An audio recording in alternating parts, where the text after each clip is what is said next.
Commanders, Bagul, Test. Panzer Sena Police Commanders, Ball चलेगा, Ball.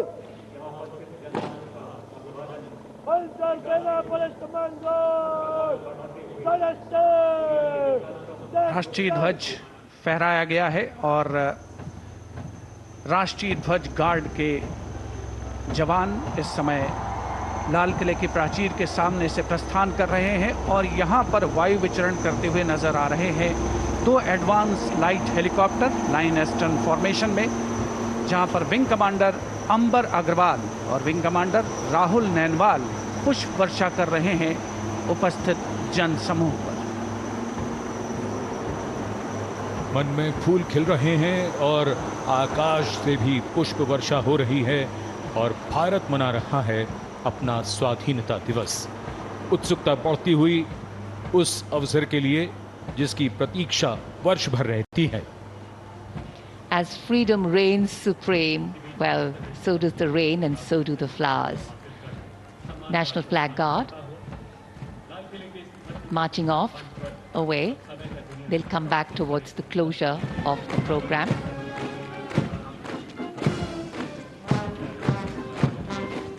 राष्ट्रीय ध्वज गार्ड में सेना की टुकड़ी की कमान संभाली थी मेजर दिनेश एन ने। नौसेना की टुकड़ी की कमान संभाल रहे थे लेफ्टिनेंट कमांडर सचिन धनखड़ और वायुसेना की टुकड़ी की कमान संभाली स्क्वाड्रन लीडर CS श्रवण देवैया ने। दिल्ली पुलिस के जवान भी इस राष्ट्रीय ध्वज गार्ड में शामिल, जिनकी कमान संभाली है एडिशनल DCP अचिन गर्ग ने।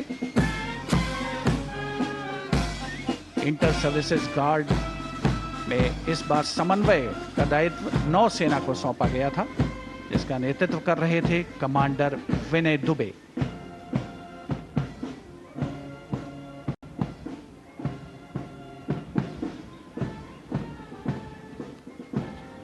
उपस्थित जनसमूह प्रसन्न है, आह्लादित है और प्रतीक्षारत माननीय प्रधानमंत्री महोदय के संबोधन की।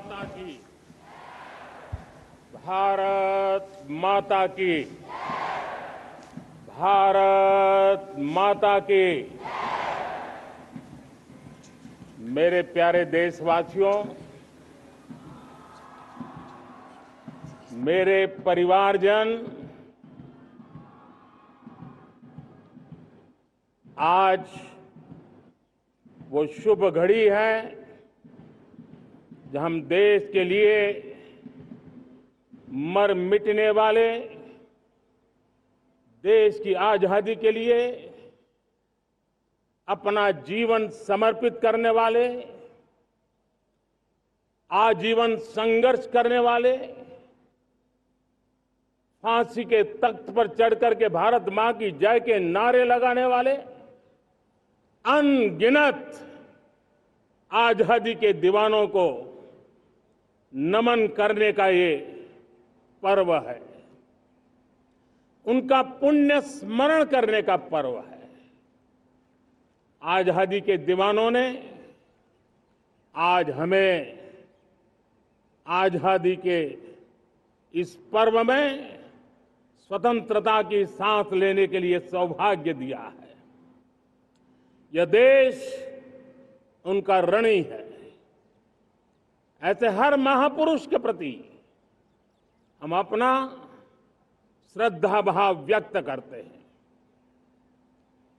मेरे प्यारे देशवासियों, आज जो महानुभाव राष्ट्र रक्षा के लिए और राष्ट्र निर्माण के लिए पूरी लगन से, पूरी प्रतिबद्धता के साथ देश की रक्षा भी कर रहे हैं, देश को नई ऊंचाई पर ले जाने का प्रयास भी कर रहे हैं। चाहे वो हमारा किसान हो, हमारा जवान हो, हमारे नौजवानों का हौसला हो, हमारी माताओं बहनों का योगदान हो, दलित हो, पीड़ित हो, शोषित हो, वंचित हो, अभावों के बीच भी स्वतंत्रता के प्रति उसकी निष्ठा, लोकतंत्र के प्रति उसकी श्रद्धा, ये पूरे विश्व के लिए एक प्रेरक घटना है। मैं आज ऐसे सभी को आदरपूर्वक नमन करता हूं। प्यारे देशवासियों, इस वर्ष और पिछले कुछ वर्षों से प्राकृतिक आपदा के कारण हम सबकी चिंता बढ़ती चली जा रही है। प्राकृतिक आपदा में अनेक लोगों ने अपने परिवारजन खोए हैं, संपत्ति खोई है, राष्ट्र ने भी पारावार नुकसान भोगा है। मैं आज उन सब के प्रति अपनी संवेदना व्यक्त करता हूं और मैं उन्हें विश्वास दिलाता हूं कि यह देश इस संकट की घड़ी में उन सब के साथ खड़ा है। मेरे प्यारे देशवासियों, हम जरा आजादी के पहले के वो दिन याद करें। सैकड़ों साल की गुलामी, हर कालखंड संघर्ष का रहा। युवा हो, बुजुर्ग हो, किसान हो, महिला हो, आदिवासी हो, उन्होंने गुलामी के खिलाफ जंग लड़ते रहे, अविरत जंग लड़ते रहे। इतिहास गवाह है कि 1857 के स्वतंत्रता संग्राम, जिसको हम याद करते हैं, उसके पूर्व भी हमारे देश के कई आदिवासी क्षेत्र थे जहां आजादी का जंग लड़ा जाता था। साथियों, गुलामी का इतना लंबा कालखंड,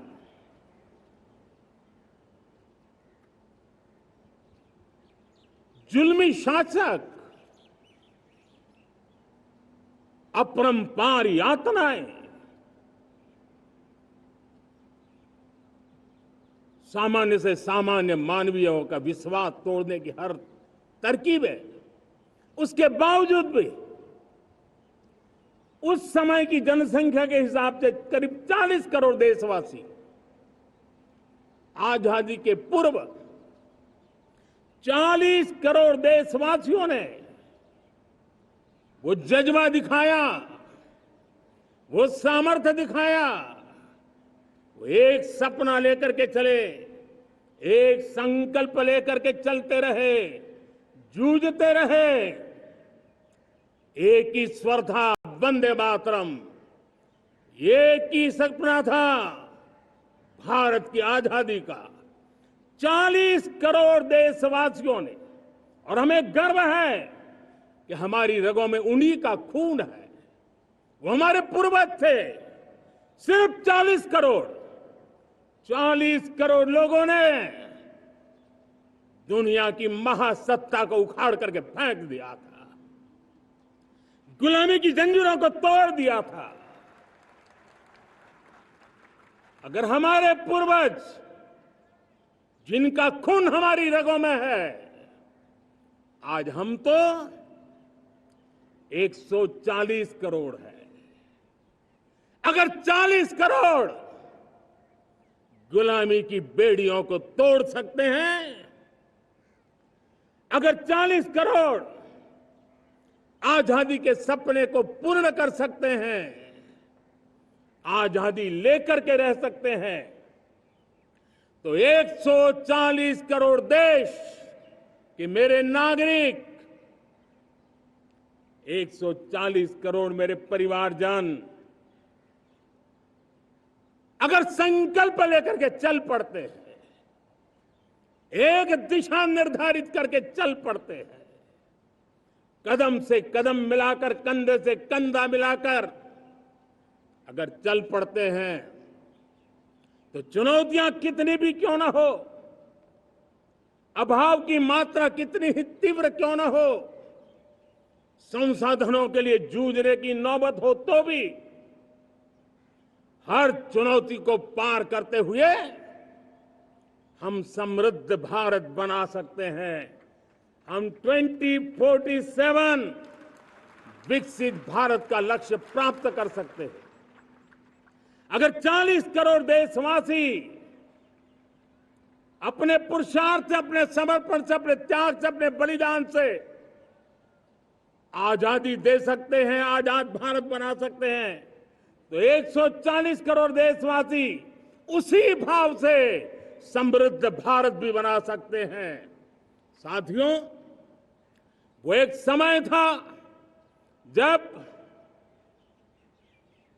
लोग देश के लिए मरने के लिए प्रतिबद्ध थे और आजादी मिली थी। आज ये समय है देश के लिए जीने की प्रतिबद्धता का।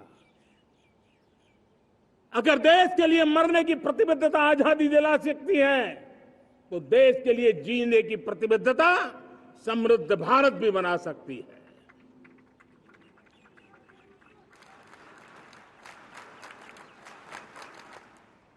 साथियों, विकसित भारत 2047 इस तरफ भाषण के शब्द नहीं है, इसके पीछे कठोर परिश्रम चल रहा है। देश के कोटि कोटि जनों के सुझाव लिए जा रहे हैं और हमने देशवासियों से सुझाव मांगे और मुझे प्रसन्नता है कि मेरे देश के करोड़ों नागरिकों ने विकसित भारत 2047 के लिए अनगिनत सुझाव दिए हैं।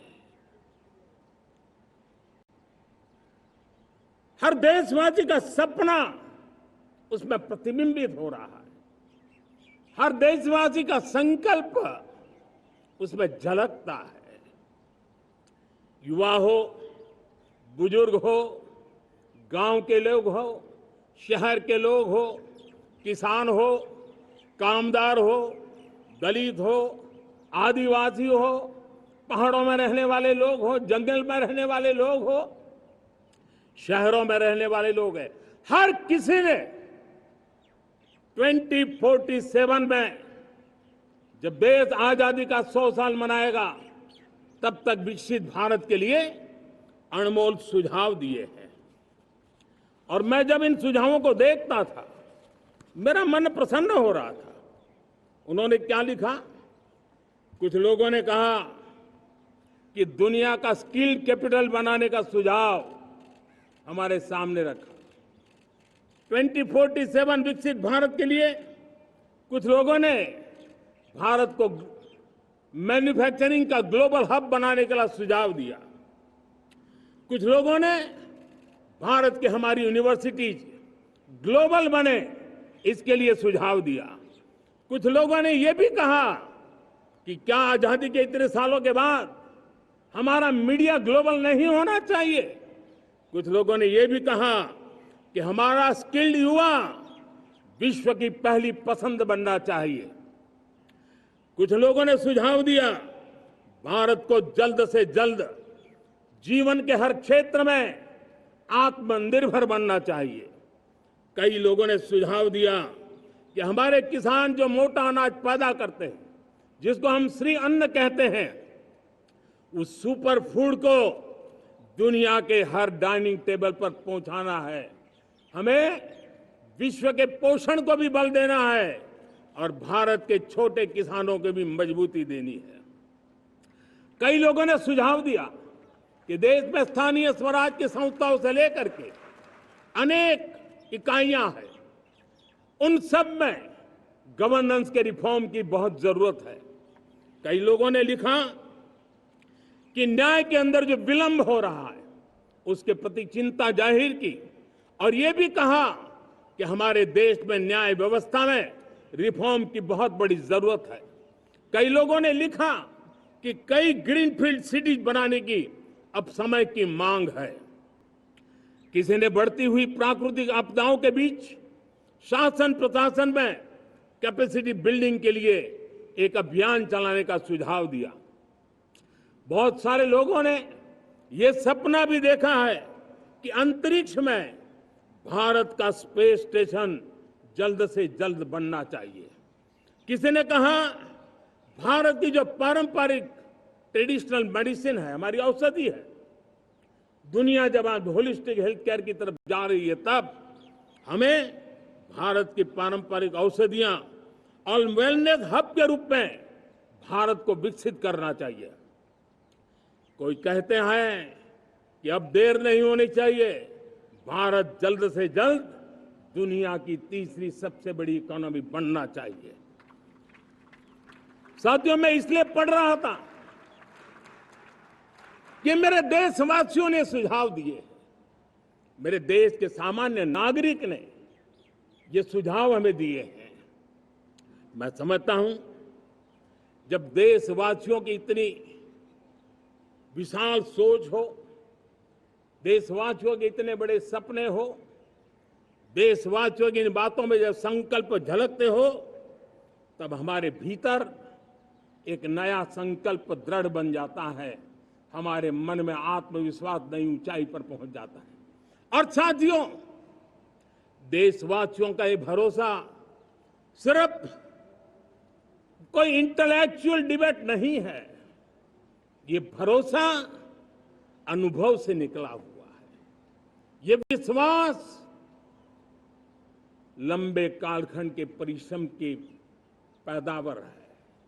और इसलिए देश का सामान्य मानव याद करता है, जब लाल किले से कहा जाता है कि हिंदुस्तान के 18,000 गांवों में समय सीमा में बिजली पहुंचाएंगे, और वो काम हो जाता है, तब भरोसा मजबूत हो जाता है। जब ये तय होता है कि आजादी के इतने सालों के बाद भी 2.5 करोड़ परिवार ऐसे हैं जहां बिजली नहीं है, वो अंधेरे में जिंदगी गुजारते हैं, 2.5 करोड़ घरों में बिजली पहुंच जाती है, तब सामान्य मानवीय का भरोसा बढ़ जाता है।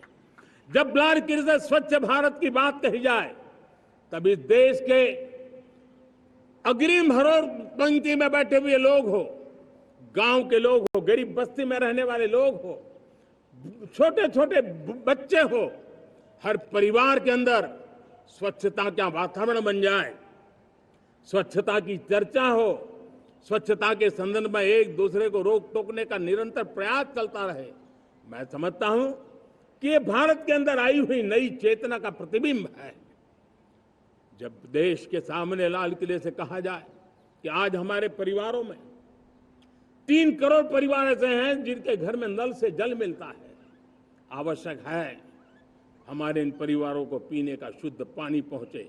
जल जीवन मिशन के तहत इतने कम समय में नए 12 करोड़ परिवारों को जल जीवन मिशन के तहत नल से जल पहुंच रहा है। आज 15 करोड़ परिवार इसके लाभार्थी बन चुके हैं। हमारे कौन लोग वंचित थे इन व्यवस्थाओं से, कौन पीछे रह गए थे? समाज के अग्रिम पंक्ति के लोग इसके लिए अभाव में नहीं जीते थे। मेरे दलित, मेरे पीड़ित, मेरे शोषित, मेरे आदिवासी भाई बहन, मेरे गरीब भाई बहन, मेरे झुग्गी झोपड़ी में जिंदगी गुजारने वाले लोग, वही तो इन चीजों के अभाव में जी रहे थे। हमने अनेक ऐसे प्राथमिक आवश्यकताओं की पूर्ति के लिए जो प्रयास किया, और उसका परिणाम हमारे इन सारे समाज के बंधुओं को मिला है। हमने वोकल फॉर लोकल का मंत्र दिया। आज मुझे खुशी है कि वोकल फॉर लोकल ने अर्थतंत्र के लिए एक नया मंत्र बन गया है। हर डिस्ट्रिक्ट अपनी पैदावार के लिए गर्व करने लगा है। 1 डिस्ट्रिक्ट 1 प्रोडक्ट का माहौल बना है। अब 1 डिस्ट्रिक्ट 1 प्रोडक्ट को 1 डिस्ट्रिक्ट का 1 प्रोडक्ट एक्सपोर्ट कैसे हो, उस दिशा में हर जिले सोचने लगे हैं। रिन्यूएबल एनर्जी का संकल्प लिया था। G20 समूह के देशों ने जितना किया है उससे ज्यादा भारत ने किया है। और भारत ने ऊर्जा के क्षेत्र में आत्मनिर्भर बनने के लिए, ग्लोबल वार्मिंग की चिंताओं से मुक्ति पाने के लिए हमने काम किया है। साथियों, देश गर्व करता है आज जब फिनटेक की सफलता को लेकर पूरा विश्व भारत से कुछ सीखना समझना चाहता है, तब हमारा गर्व और बढ़ जाता है। साथियों, हम कैसे भूल सकते हैं कोरोना के वो संकट काल। विश्व में सबसे तेज गति से करोड़ों लोगों को वैक्सीनेशन का काम हमारे इसी देशों में हुआ। यही देश हैं जो कभी आतताई आतंकवादी हमें आकर के मार के चले जाते थे। जब देश की सेना सर्जिकल स्ट्राइक करती है, जब देश की सेना एयर स्ट्राइक करती है, तो देश के नौजवानों का सीना ऊंचा हो जाता है, तन जाता है, गर्व से भर जाता है। और यही बातें हैं जो आज 140 करोड़ देशवासियों का मन गर्व से भरा हुआ है, आत्मविश्वास से भरा हुआ है। साथियों, इन सारी बातों के लिए एक सुविचारित प्रयास हुआ है। रिफॉर्म की परंपरा को सामर्थ्य दिया गया है, नक्कर तरीकों के, नक्कर लक्ष्य को लेकर के। और जब राजनीतिक नेतृत्व की संकल्प शक्ति हो, दृढ़ विश्वास हो, जब सरकारी मशीनरी उसको लागू करने के लिए समर्पण भाव से जुट जाती है, और जब देश के हर नागरिक उस सपने को पूरा करने के लिए, जन भागीदारी करने के लिए, जन आंदोलन बनाने के लिए आगे आता है, तब हमें निश्चित परिणाम मिलता ही रहता है।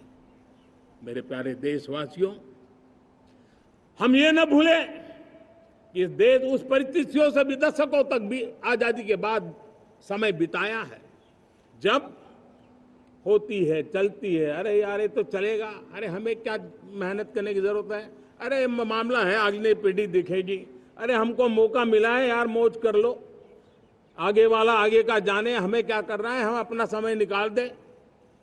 अरे नया करने जाओगे कोई बवाल उठ जाए, पता नहीं क्यों देश में स्टेटस को का माहौल बन गया था।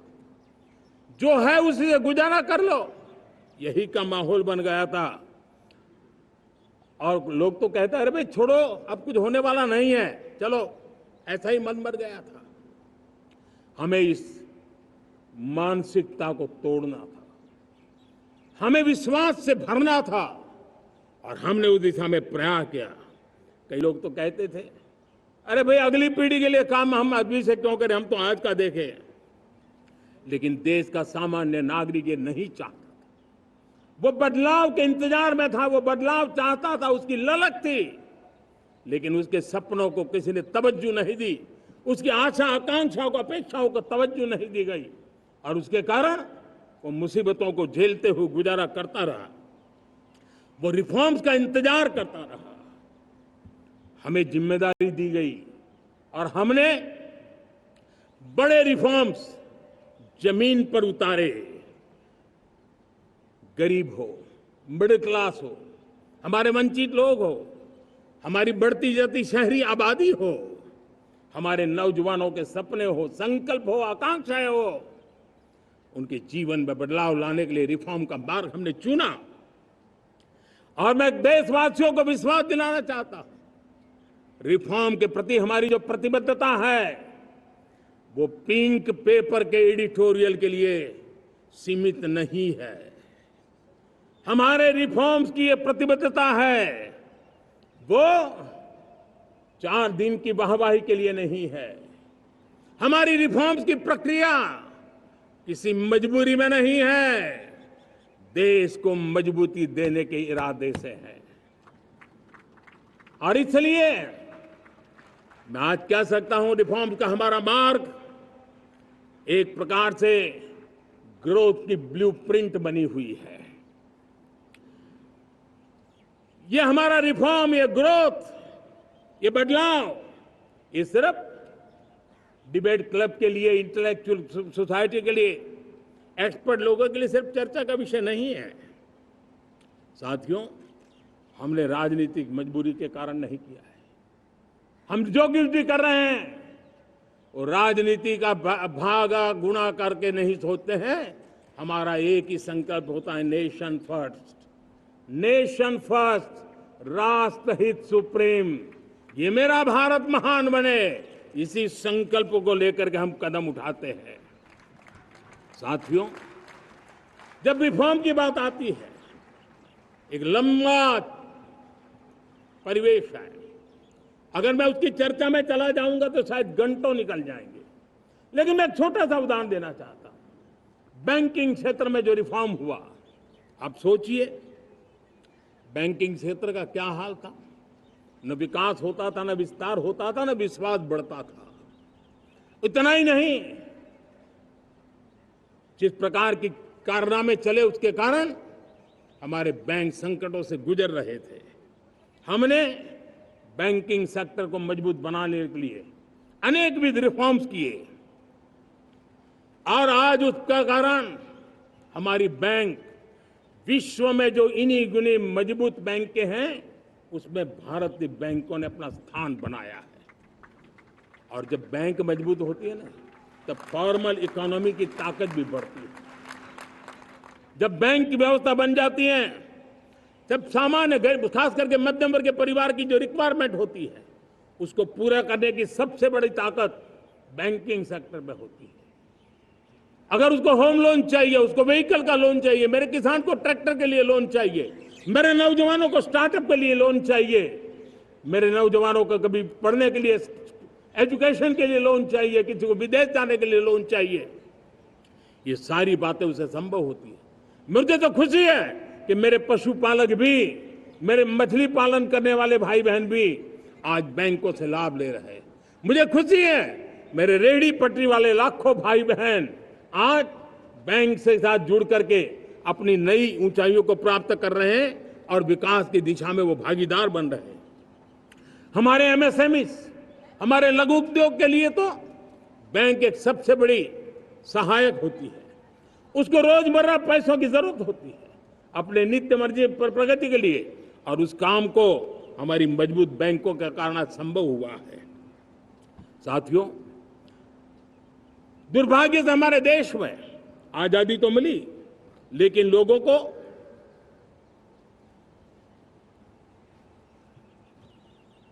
एक प्रकार से माई बाप कल्चर से गुजरना पड़ा।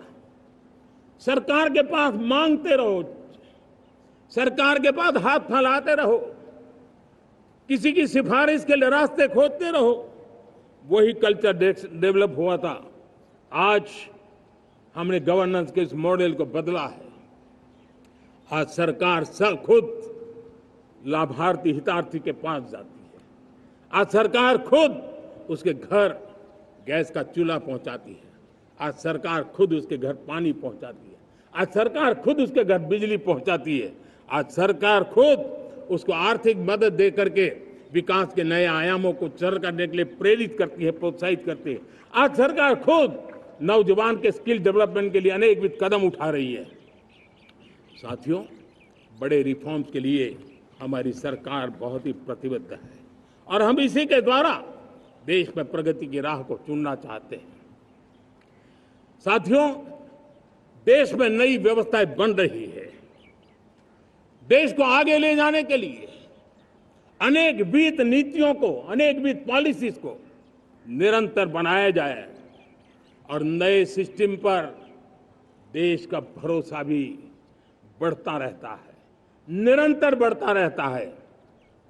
आज जो 20-25 साल का नौजवान है, जो 10 साल पहले जब 12-15 साल की उम्र का नौजवान था, उसने अपनी आंखों के सामने ये बदलाव देखा है।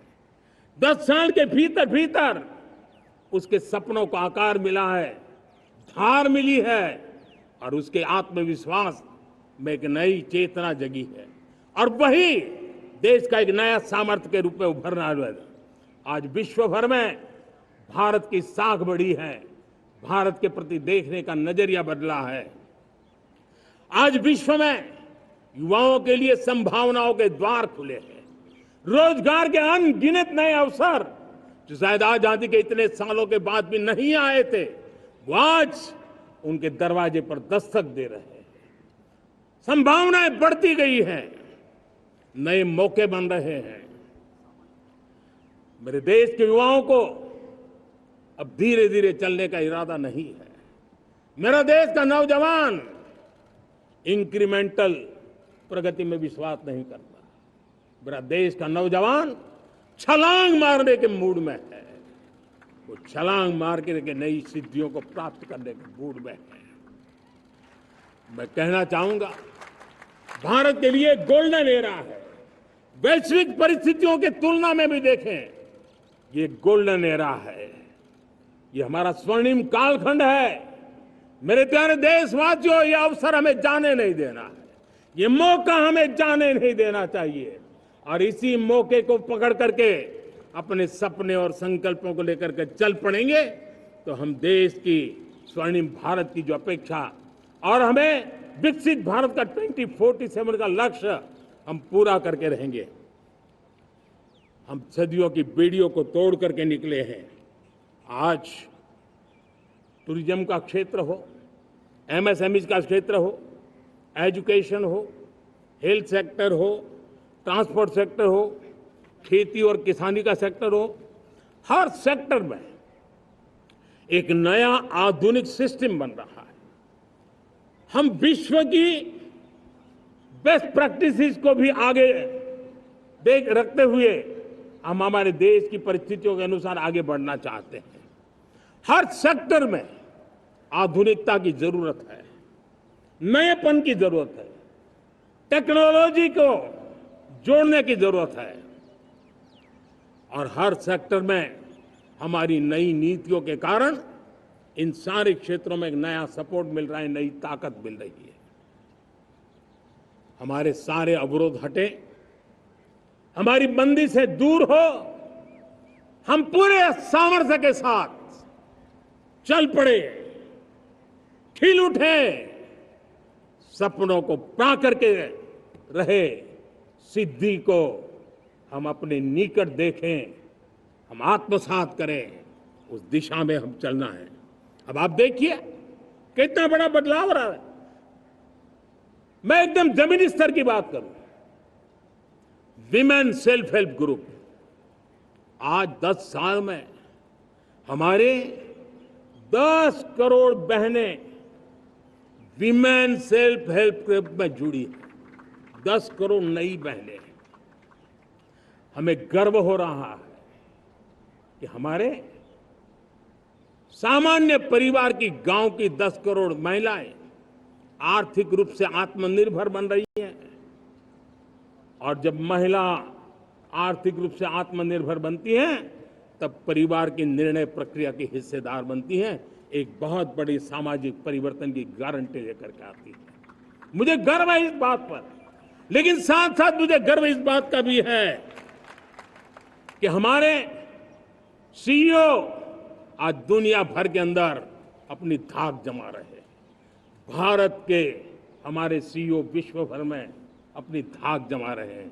हमारे लिए खुशी की बात है कि एक तरफ मेरे सीईओ दुनिया भर में नाम कमा रहे हैं, भारत का नाम बढ़ा रहे हैं, तो दूसरी तरफ विमेन सेल्फ हेल्प ग्रुप से 1 करोड़ मेरी सामान्य परिवार की माताएं बहनें लखपति दीदी बनती है। मेरे लिए ये भी उतना ही गर्व की बात है। अब हमने सेल्फ हेल्प ग्रुप को 10 लाख रुपए से 20 लाख रुपए देने का निर्णय किया है। अब तक 9 लाख करोड़ रुपए बैंकों के माध्यम से हमारे इन विमेन सेल्फ हेल्प ग्रुप को मिले हैं, और जिसके मदद से वो अपने अनेकविध कामों को बढ़ावा रहे हैं। मेरे साथियों, मेरे नौजवान इस तरफ ध्यान दें। स्पेस सेक्टर एक फ्यूचर है हमारे साथ जुड़ा हुआ, एक महत्वपूर्ण पहलू है। हम उस पर भी बल दे रहे हैं। हमने स्पेस सेक्टर में बहुत रिफॉर्म किए हैं। जिन बंधनों में हमने स्पेस सेक्टर को बांध के रखा था, उसे हमने खोल दिया है। आज सैकड़ों स्टार्टअप्स स्पेस के सेक्टर में आ रहे हैं। वाइब्रेंट बनता जाता हमारा स्पेस सेक्टर भारत को एक शक्तिशाली राष्ट्र बनाने का एक महत्वपूर्ण अंग है, और हम इसको दूर की सोच के साथ मजबूती दे रहे हैं। आज private satellite, private rocket launch हो रहे हैं। ये गर्व की बात है आज मैं कह सकता हूं, जब नीति सही होती है, नियत सही होती है और पूर्ण समर्पण से राष्ट्र का कल्याण यही मंत्र होता है, तो निश्चित परिणाम हम प्राप्त करके रहते हैं। मेरे प्यारे देशवासियों, आज देश में नए अवसर बने, तब मैं कह सकता हूं दो चीजें और हुई जिसने विकास को एक गति दी है, विकास को एक नई छलांग दी है। और ये है, पहला है आधुनिक इंफ्रास्ट्रक्चर का निर्माण। हमने इंफ्रास्ट्रक्चर को आधुनिक बनाने की दिशा में बहुत बड़े कदम उठाए हैं। और दूसरी तरफ सामान्य मानवीय के जीवन में जो बाधाएं हैं, ईज ऑफ लिविंग का हमारा जो सपना है, उस पर भी हमने उतना ही बल दिया है। पिछले एक दशक में अभूतपूर्व इंफ्रास्ट्रक्चर का विकास हुआ है। रेल हो, रोड हो, एयरपोर्ट हो, पोर्ट हो, ब्रॉडबैंड कनेक्टिविटी हो, गांव गांव नए स्कूल बनाने की बात हो, जंगलों में स्कूल बनाने की बात हो, दूर सुदूर इलाकों में अस्पताल बनाने की बात हो, आरोग्य मंदिर बनाने की बात हो, मेडिकल कॉलेजों का काम हो, आयुष्मान आरोग्य मंदिरों का निर्माण चलता हो, 60,000 से ज्यादा अमृत सरोवर बने हो, 2 लाख पंचायतों तक ऑप्टिकल फाइबर नेटवर्क पहुंचा हो, नहरों का एक बहुत बड़ा जाल बिछाया जा रहा हो, 4 करोड़ पक्के घर बनना, गरीबों को एक नया आश्रय मिलना, 3 करोड़ नए घर बनाने के संकल्प के साथ आगे बढ़ने की हमारी कोशिश हो। हमारा पूर्वी भारत, नॉर्थ ईस्ट, उसका इलाका आज इंफ्रास्ट्रक्चर के लिए जाने जाना लगा है। और हमने ये जो कायाकल्प किया है, उसका सबसे बड़ा लाभ समाज के उन वर्गों तक हम पहुंचे हैं। जब ग्रामीण सड़कें वहां बनी है जिनकी तरफ कोई देखता नहीं था, जिस इलाकों को नहीं देखता था, जिन गांवों को नहीं देखता था, दलित हो, पीड़ित हो, शोषित हो, वंचित हो, पिछड़े हो, आदिवासी हो, जंगल में रहने वाले हो, दूर सुदूर पहाड़ों में रहने वाले हो, सीमावर्ती स्थान पर रहने वाले हो, हमने उनकी आवश्यकता की पूर्ति की है। हमारे मछुआरे भाई बहनों की आवश्यकताओं को पूरा करना, हमारे पशुपालकों के जीवन को बदलना, एक प्रकार से सर्वांगीण विकास का प्रयास हमारी नीतियों में रहा, हमारी नीयत में रहा है, हमारे रिफॉर्म में रहा है, हमारे कार्यक्रमों में रहा है, हमारी कार्यशैली में रहा है। और उस सबसे बड़ा लाभ मेरे युवाओं को होता है। उनको नए नए अवसर मिलते हैं, नए नए क्षेत्र में कदम रखने का उसके लिए संभावनाएं बन जाती है। और वही तो सबसे ज्यादा रोजगार दे रहा है। और सबसे ज्यादा रोजगार प्राप्त करने का अवसर इन्हीं समय में उनको मिला है। हमारा जो मध्यम वर्गीय परिवार है, मध्यम वर्गीय परिवार को क्वालिटी ऑफ लाइफ, वो स्वाभाविक उसकी अपेक्षा रहती है। वो देश के लिए बहुत देता है, तो देश का भी दायित्व है कि उसकी जो क्वालिटी ऑफ लाइफ पे जो उसकी अपेक्षाएं हैं, सरकार की कठिनाइयों से मुक्ति की उसकी जो अपेक्षाएं हैं, उसको पूर्ण करने के लिए हम निरंतर प्रयास करते हैं। और मैंने तो सपना देखा है कि 2047 जब विकसित भारत का सपना होगा, तो उसकी एक इकाई ये भी होगी कि सामान्य मानव के जीवन में सरकार की दखलें कम हो, जहां सरकार की जरूरत हो वहां अभाव न हो, और जहां सरकार की बेकारण प्रभाव भी न हो, इस प्रकार की व्यवस्था पर हम प्रतिबद्ध हैं। मेरे प्यारे देशवासियों, हम छोटी छोटी जरूरतों पर भी ध्यान देते हैं, हम छोटी छोटी आवश्यकताओं पर ध्यान देते हैं और उसको लेकर हम चलते हैं। चाहे हमारे गरीब का घर का चूल्हा जलता रहे, गरीब की मां को कभी आंसू पी करके सोना न पड़े, और इसके लिए मुफ्त इलाज की योजना हमारी चल रही है। बिजली, पानी, गैस अब सैचुरेशन के मूड पर है। और जब हम सैचुरेशन की बात करते हैं, वो 100% होता है। जब सैचुरेशन होता है तो उसको जातिवाद का रंग नहीं लगता है। जब सैचुरेशन होता है तो उसमें पांथिकता का रंग नहीं लगता है। जब सैचुरेशन का मंत्र होता है, तब सच्चे अर्थ में सबका साथ सबका विकास का मंत्र साकार होता है। लोगों के जीवन में सरकार की दखल कम हो, उस दिशा में हमने हजारों कंप्लायंसेस के लिए सरकार सामान्य मानवीय पर बोझ डालती थी, उन सारे कंप्लायंसेस को दूर किया। हमने देशवासियों के लिए 1,500 से ज्यादा कानूनों को खत्म कर दिया ताकि कानूनों की जंजाल के अंदर देशवासियों को फंसना न पड़े। हमने छोटी छोटी गलतियों के कारण ऐसे कानून बने थे उनको जेल में अंदर धकेल दिया जाए। हमने उन छोटे छोटे कारणों से जेल जाने के जो परंपराएं थी उन सारे कानूनों को नष्ट कर दिया और उसको कानूनों को जेल भेजने के प्रावधान को व्यवस्था से बाहर कर दिया है।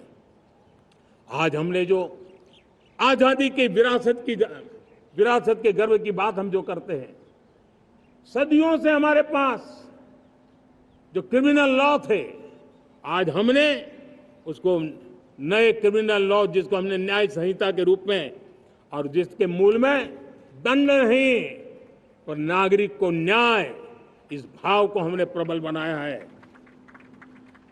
ईज ऑफ लिविंग बनाने के लिए देशव्यापी मिशन में काम करें। हर लेवल पर मैं सरकार के प्रतिनिधियों का आह्वान करता हूं। मैं जनप्रतिनिधि, वो किसी भी दल के क्यों न हो, किसी भी राज्य के क्यों न हो, सबसे आग्रह करता हूं कि हमने एक मिशन मोड में ईज ऑफ लिविंग के लिए कदम उठाने चाहिए। मैं हमारे युवाओं को, प्रोफेशनल्स को, सबको मैं कहना चाहता हूं, आप अपने स्थान पर जहां पर आपको छोटी छोटी दिक्कतें होती है, आप उसके सॉल्यूशन को लेकर के सरकार को चिट्ठी लिखते रहिए। सरकार को बताइए कि बिना कारण की कठिनाई आए उसको दूर करने से कोई नुकसान नहीं है। मैं पक्का मानता हूं आज सरकारें संवेदनशील है। हर सरकार, स्थानीय स्वराज्य की संस्था होगी या राज्य सरकार होगी या केंद्र सरकार होगी, उसको तवज्जो देगी। गवर्नेंस में रिफॉर्म्स, ये हमें विकसित भारत 2047 के सपने के लिए हमने उसको जोर लगा करके आगे बढ़ाना होगा ताकि सामान्य मानवीय के जीवन में अवकाश ही अवकाश पैदा हो, रुकावटें खत्म होती चली जाए। नागरिकों का डिग्निटी ऑफ सिटीजन, नागरिकों के जीवन में सम्मान मिले। डिलीवरी के संबंध में कभी किसी को ये कहने की मोहब्बत ना आया कि ये तो मेरा हक था कि मुझे मिला नहीं, उसको खोजना न पड़े। सरकार के गवर्नेंस में डिलीवरी सिस्टम को और मजबूती चाहिए। आप देखिए, देश में जब हम रिफॉर्म की बात करते हैं, आज देश में करीब 3 लाख संस्थाएं काम कर रही है, चाहे पंचायत हो, नगर पंचायत हो, नगर पालिका हो, महानगर पालिका हो, यूटी हो, स्टेट हो, डिस्ट्रिक्ट हो, केंद्र, छोटी मोटी 3 लाख करीब इकाइयां हैं। अगर ये हमारे 3 लाख इकाइयों को मैं आज आह्वान करता हूं कि अगर आप साल में अपने स्तर पर जिन चीजों की जरूरत है सामान्य मानवीय के लिए 2 रिफॉर्म करें। ज्यादा नहीं कह रहा हूं मेरे साथियों, एक पंचायत हो, एक राज्य सरकार हो, कोई विभाग हो, सिर्फ 1 साल में 2 रिफॉर्म और उसको जमीन पर उतारें। आप देखिए, हम देखते ही देखते 1 साल में करीब 25-30 लाख रिफॉर्म कर सकते हैं। जब 25-30 लाख रिफॉर्म हो जाए तब सामान्य मानवीय का विश्वास कितना बढ़ जाएगा, उसकी शक्ति राष्ट्र को नई ऊंचाई पर ले जाने में कितनी काम आएगी। और इसलिए हम अपने स्तर पर होती है चलती से मुक्ति पाकर के बदलावों के लिए आगे आए, हिम्मत के साथ आगे आए। और सामान्य मानवीय की जरूरत, छोटी छोटी जरूरत होती है, पंचायत लेवल पर भी वो मुसीबतें झेल रहा है, उन मुसीबतों से हम मुक्ति दिलाएं तो मुझे पक्का विश्वास है कि हम सपनों को पार कर सकते हैं। मेरे प्यारे देशवासियों, आज देश आकांक्षाओं से भरा हुआ है। हमारे देश का नौजवान नई सिद्धियों को चूमना चाहता है, नए नए शिखरों पर वो कदम रखना चाहता है। और इसलिए हमारी कोशिश है हर सेक्टर में कार्य को हम गति दें, तेज गति दें और उसके द्वारा पहले हम हर सेक्टर में नए अवसर पैदा करें। दूसरा, ये बदलती हुई व्यवस्थाओं के लिए जो सपोर्टिव इंफ्रास्ट्रक्चर चाहिए, उन इंफ्रास्ट्रक्चर पर हम बदलाव के मजबूती देने की दिशा में काम करें। और तीसरी बात है, नागरिकों की मूलभूत सुविधाओं के विषय में हम प्राथमिकता दें, उसको बल दें। इन तीनों, भारत में एक एस्पिरेशनल सोसाइटी का निर्माण किया है और उसके परिणाम स्वरूप आज समाज खुद एक विश्वास से भरा हुआ है। हमारे देशवासियों की आकांक्षाएं, उनके एस्पिरेशंस, हमारे नौजवानों की ऊर्जा हमारे देश के सामर्थ्य के साथ जोड़ करके हम आगे बढ़ने की एक ललक लेकर के चल रहे हैं। मुझे विश्वास है रोजगार और स्वरोजगार नए रिकॉर्ड के अवसर पर हम काम किया है। प्रति व्यक्ति आज आय दोगुनी करने में हम सफल हुए हैं। ग्लोबल ग्रोथ में भारत का योगदान बढ़ा है। भारत का एक्सपोर्ट लगातार बढ़ रहा है। विदेशी मुद्रा भंडार लगातार बढ़ा हुआ है, पहले से 2 गुना पहुंचा है। ग्लोबल संस्थानों का भारत के प्रति भरोसा बढ़ा है। मुझे विश्वास है भारत की दिशा सही है, भारत की गति तेज है और भारत के सपनों में सामर्थ्य है, लेकिन इन सबके साथ संवेदनशीलता का हमारा मार्ग हमारे लिए ऊर्जा में एक नई चेतना भरता है। मम भाव हमारे कार्य की शैली है। समभाव भी चाहिए, मम भाव भी चाहिए, उसको लेकर के हम चल रहे हैं। साथियों, मैं जब कोरोना काल को याद करता हूं, कोरोना की वैश्विक महामारी के बीच सबसे तेजी से इकोनॉमी को बेहतर बनाने वाला कोई देश है तो वो देश भारत है। तब लगता है कि हमारी दिशा सही है। जब जात पात मत पंथ ऊपर उठकर हर घर तिरंगा फहराया जाता है, तब लगता है देश की दिशा सही है। आज पूरा देश तिरंगा है, हर घर तिरंगा है। न कोई जात है, न कोई पात है, न कोई ऊंच है, न कोई नीच है, सभी भारतीय है। यही तो हमारी दिशा की ताकत है। जब हम 25 करोड़ लोगों को गरीबी से बाहर निकालते हैं, तब हमारा विश्वास पक्का हो जाता है कि हमने गति को बराबर मेंटेन किया है और सपनों को साकार करना दूर नहीं है। जब 100 से अधिक आकांक्षी जिले अपने अपने राज्य के अच्छे जिलों की स्पर्धा कर रहे हैं, बराबरी करने लगे हैं, तो हमें लगता है कि हमारी दिशा और गति दोनों सामर्थ्यवान है। जब हमारे उन आदिवासी साथियों को वो मदद मिलती है, पीएम जनमन के द्वारा उनको जो योजनाएं पहुंची थी, आबादी बहुत छोटी है, लेकिन बहुत दूर सुदूर इलाकों में छुटपुट परिवार रहते हैं, हमने उनको खोज के निकाला है, उनके लिए चिंता की है। तब लगता है कि संवेदनशीलता से जब काम करते हैं तब संतोष कितना मिलता है। वर्किंग वुमेन के लिए पेड मैटरनिटी लीव 12 हफ्ते से बढ़ा करके 26 हफ्ते कर देते हैं। तब सिर्फ नारी का सम्मान ही करते इतना नहीं है, नारी के प्रति संवेदनशील भाव से निर्णय करते इतना नहीं, लेकिन उसके गोद में जो बच्चा पला है ना, उसको एक उत्तम नागरिक बनाने के लिए मां की जो जरूरत है उसमें सरकार रुकावट न बने, इस संवेदनशील भावना से उस निर्णय को हम करते हैं। जब मेरे दिव्यांग भाई बहन भारतीय साइन लैंग्वेज की बात हो या तो सुगम्य भारत का अभियान हो, उसको लगता है कि अब मेरी भी डिग्निटी है, मेरे प्रति देश के नागरिक सम्मान के भाव से देखता है। और पैरालंपिक में तो हमारे खिलाड़ी नई नई ताकत दिखाने लगे हैं। तब लगता है कि ये जो मेरा मम भाव है, हम सबका मम भाव है, उसकी ताकत नजर आती है। हमारे ट्रांसजेंडर समाज के प्रति हम जिस संवेदना के साथ निर्णय बना रहे हैं, हम नए नए कानून बना रहे हैं, उनको सम्मान का जीवन देने के लिए हम प्रयास कर रहे हैं, तब बदलाव की हमारी दिशा सही दिखता है।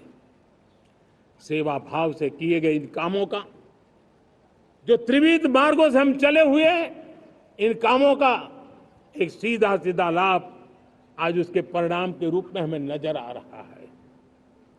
60 साल बाद लगातार तीसरी बार आपने हमें देश सेवा का मौका दिया है।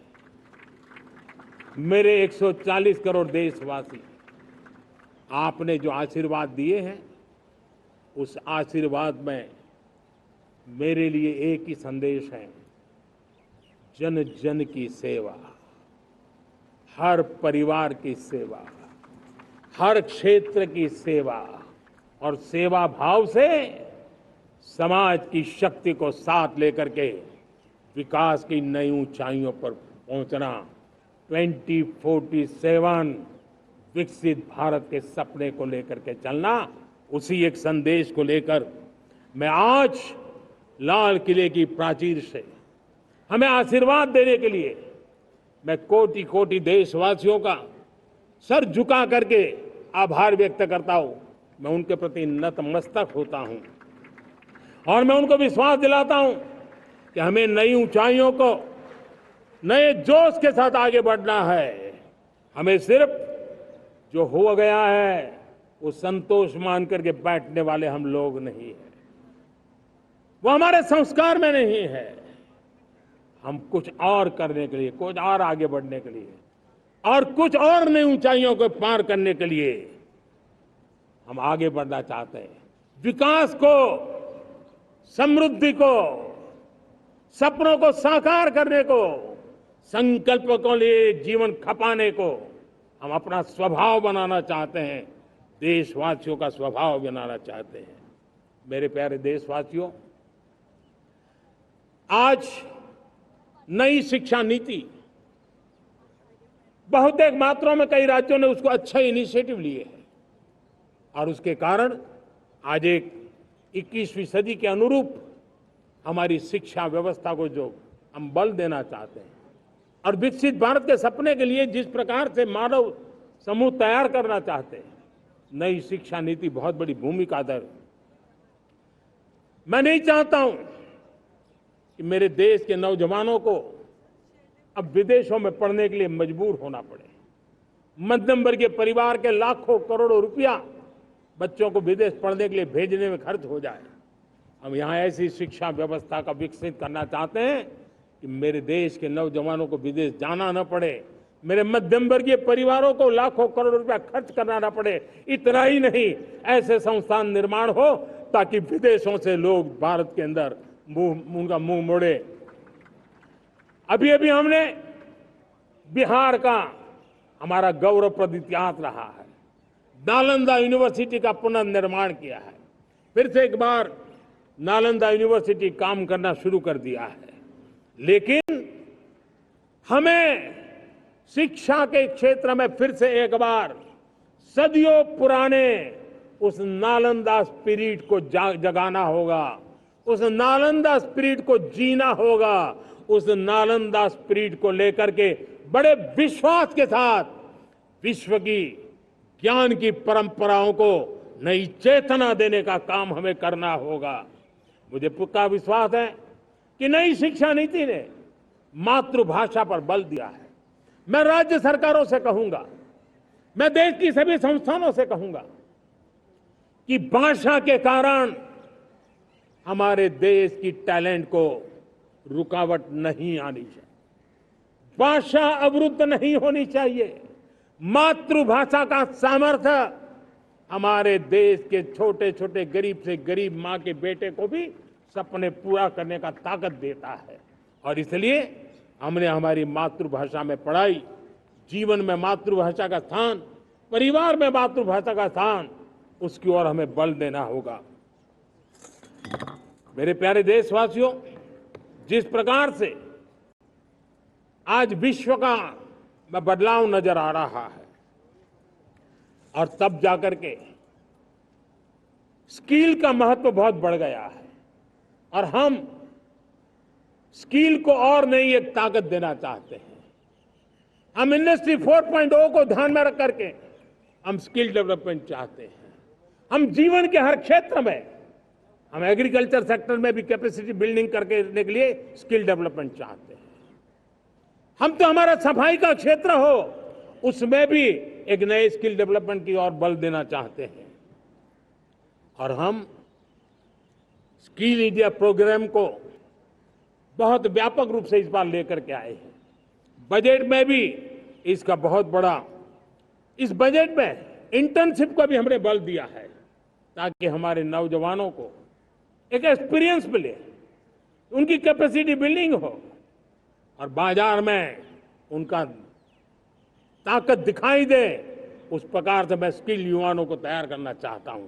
और जैसे कई बार, और दोस्तों, आज विश्व की परिस्थिति को देखते हुए मैं साफ साफ देख रहा हूं कि भारत का स्किल्ड मैन पावर जो है, हमारा स्किलफुल जो नौजवान है, वो ग्लोबल जॉब मार्केट में अपनी दमक बनाए। हम उस सपने को लेकर के आगे चल रहे हैं। साथियों, विश्व जिस तेजी से बदल रहा है, जीवन के हर क्षेत्र में साइंस और टेक्नोलॉजी का महत्व बढ़ता चला जाने वाला है। हमें साइंस को बहुत बढ़ देने की आवश्यकता है। और मैंने देखा चंद्रयान की सफलता के बाद हमारे स्कूल कॉलेज के अंदर साइंस और टेक्नोलॉजी के प्रति एक नई रुचि का वातावरण बना है, नई दिलचस्पी बढ़ी है। तब हमारे शिक्षा संस्थानों ने ये जो मनोभाव बना है उसको नर्चर करने के लिए आगे आना होगा। भारत सरकार ने भी रिसर्च के लिए सपोर्ट बढ़ा दिया है। हमने ज्यादा से ज्यादा चेस स्थापित किए हैं। हमने नेशनल रिसर्च फाउंडेशन बना करके हमने उसको एक कानूनी परिवेश में ला करके स्थायी रूप से एक व्यवस्था विकसित की है ताकि रिसर्च को लेकर के निरंतर बल मिले और ये रिसर्च फाउंडेशन उस काम को करे। मेरे बड़े गर्व की बात है कि बजट में हमने 1,00,000 करोड़ रुपया रिसर्च और इनोवेशन के लिए हमने देने का निर्णय किया है ताकि हमारे देश के नौजवान के पास जो आइडियाज है उस आइडियाज को हम जमीन पर उतार पाए। साथियों, आज भी हमारे देश में मेडिकल एजुकेशन के लिए हमारे बच्चे बाहर जा रहे हैं। वैसा कहा मैंने, वो ज्यादातर मध्यम वर्गीय परिवार के, उनके लाखों करोड़ों रुपए खर्च हो जाते हैं। और तब जाकर के हमने पिछले 10 साल में मेडिकल सीटों को करीब करीब 1 लाख कर दिया। आज मैं करीब 25,000 युवा हर साल विदेश में मेडिकल एजुकेशन के लिए जाते हैं। और ऐसे ऐसे देश में जाना पड़ रहा है, कभी कभी जो मैं सुनता हूं तो हैरान हो जाता हूं। और इसलिए हमने तय किया है कि अगले 5 साल में मेडिकल लाइन में 75,000 नई सीटें बनाई जाएगी।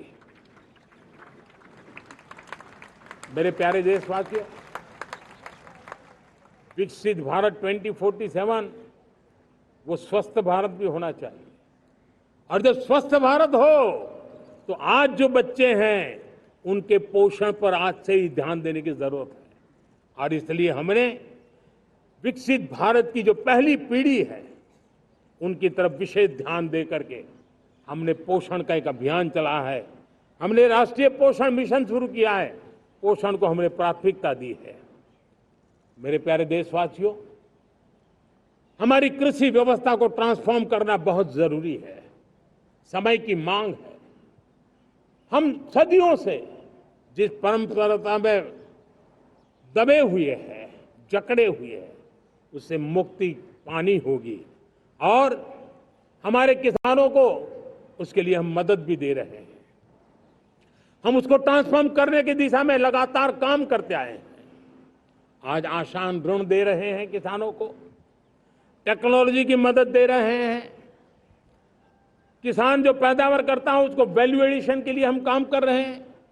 उसके लिए मार्केटिंग के लिए पूरा प्रबंध करते हैं ताकि उसको एंड टू एंड हर जगह पे हैंड होल्डिंग की व्यवस्था हो। उस दिशा में हम काम कर रहे हैं।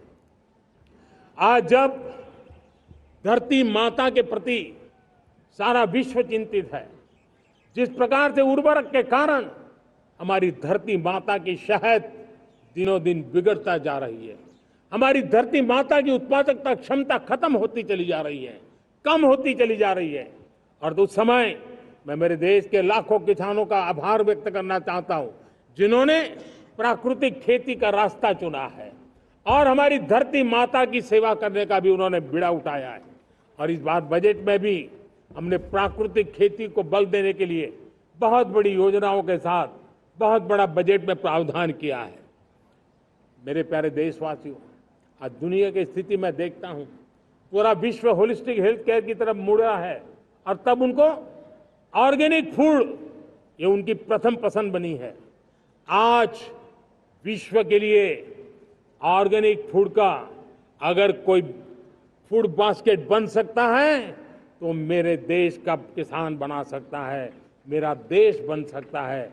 और इसलिए हम आने वाले दिनों में उस सपने को लेकर के आगे चलना चाहते हैं, ताकि ऑर्गेनिक फूड की जो विश्व की मांग है, उस ऑर्गेनिक फूड का बास्केट हमारा देश कैसे बने, किसानों का जीवन आसान बने, गांव में टॉप क्लास इंटरनेट कनेक्टिविटी मिले, किसानों को स्वास्थ्य सुविधाएं मिले, किसान के बच्चों को पढ़ने के लिए स्मार्ट स्कूल अवेलेबल हो, किसान के बच्चों को रोजगार उपलब्ध हो।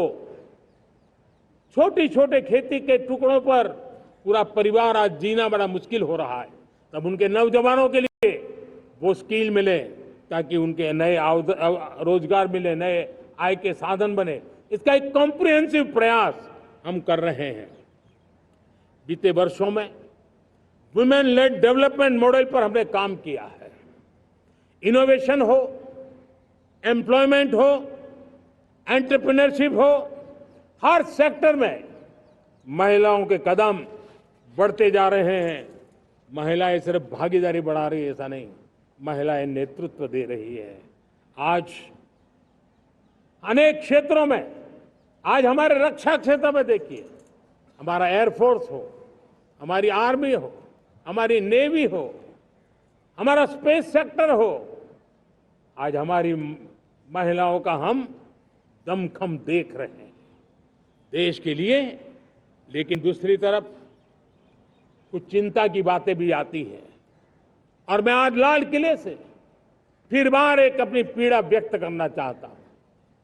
एक समाज के नाते हमें गंभीरता से सोचना होगा कि हमारी माताओं, बहनों, बेटियों के प्रति जो अत्याचार हो रहे हैं, उसके प्रति देश का आक्रोश है, जन सामान्य का आक्रोश है।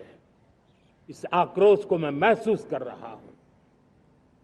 इसको देश को, समाज को, हमारी राज्य सरकारों को गंभीरता से लेना होगा। महिलाओं के विरुद्ध अपराधों की जल्द से जल्द जांच हो, राक्षसी कृत्य करने वालों को जल्द से जल्द कड़ी सजा हो, वो समाज में विश्वास पैदा करने के लिए जरूरी है।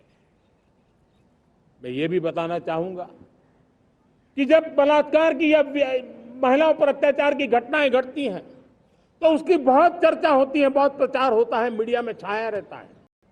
लेकिन जब ऐसे राक्षसी मनोवृत्ति व्यक्ति को सजा होती है तो वो खबरों में कहीं नजर नहीं आती है, कोने में कहीं पड़ा रहता है।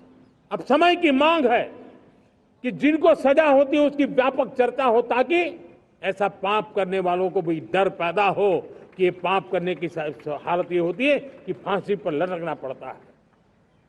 और मुझे लगता है कि डर पैदा करना बहुत जरूरी है। मेरे प्यारे देशवासियों, हमारे देश में ऐसी एक आदत बन गई थी स्वभाव से, हम देश को कम आंकना, देश के प्रति गौरव के भाव का अभाव होना, ये पता नहीं क्यों हमारे जहन में घुस गया था। और हम तो कभी कभी तो लेट आए तो कहते थे इंडियन टाइम, शर्म के साथ हम बोल देते थे। देश को इन चीजों से हमने बाहर लाने में सफलता पाई है। किसी जमाने में कहा जाता था अरे खिलौने भी बाहर से आते थे, वो दिन देखे हमने। आज मैं गर्व से कह सकता हूं कि मेरे देश के खिलौने दुनिया के बाजार में अपनी धमक लेकर के पहुंच रहे हैं। खिलौने हमारे एक्सपोर्ट होने शुरू हुए। तो एक जमाना था हम मोबाइल फोन इंपोर्ट करते थे, आज मोबाइल फोन का मैन्युफैक्चरिंग का इकोसिस्टम बना है, एक बहुत बड़ा हब बना है और आज हम मोबाइल फोन दुनिया में एक्सपोर्ट करने लगे हैं। ये भारत की ताकत है। साथियों, भविष्य के साथ सेमीकंडक्टर जुड़ा हुआ है, आधुनिक टेक्नोलॉजी जुड़ी है, एआई जुड़ा हुआ है। हमने सेमीकंडक्टर मिशन पर काम शुरू किया है। हर उपकरण में मेड इन इंडिया चिप क्यों न हो, क्यों ये सपना मेरे देश का नौजवान देखे। टैलेंट यहाँ है, सारे इस प्रकार के रिसर्च काम हिंदुस्तान में होते हैं, तो अब प्रोडक्शन भी हिंदुस्तान में होगा, सेमीकंडक्टर का काम भी हिंदुस्तान में होगा और हम एंड टू एंड सॉल्यूशन दुनिया को देने की ताकत रखते हैं और हम उसको साथियों, एक जमाना हमने देखा है 2G के लिए हम कैसा संघर्ष करते थे। आज हर उपकरण में हम देख रहे हैं, हम तेजी से आगे बढ़े और 5G जिस तेजी से पूरे देश में रोल आउट हुआ, हिंदुस्तान के करीब करीब सभी क्षेत्रों में 5G पहुंच गया। वो विश्व में तेज गति से 5G पहुंचाने में हम आगे रहे और देश, साथियों, मैंने कहा हम रुकने वाले नहीं हैं। 5G पे रुक जाना हमें मंजूर नहीं है। हम 6G पर अभी से मिशन मोड में काम कर रहे हैं और विश्व में हम उसमें भी अपनी धमक जमाएंगे, ये मैं विश्वास से कहता हूं। मेरे प्यारे साथियों, डिफेंस सेक्टर हमारी आदत हो गई थी, डिफेंस बजट कितना ही क्यों न हो, लेकिन कभी को सोचता नहीं था कि डिफेंस बजट बढ़ा तो जाता कहां है। डिफेंस बजट विदेशों से खरीदी में चला जाता था। अब हम चाहते हैं हम आत्मनिर्भर बने और मैं हमारी डिफेंस फोर्सेस का हृदय से धन्यवाद करता हूं। उन्होंने हजारों ऐसी चीजें लिस्ट कर दी है। उन्होंने तय किया है कि हम विदेश से नहीं लाएंगे।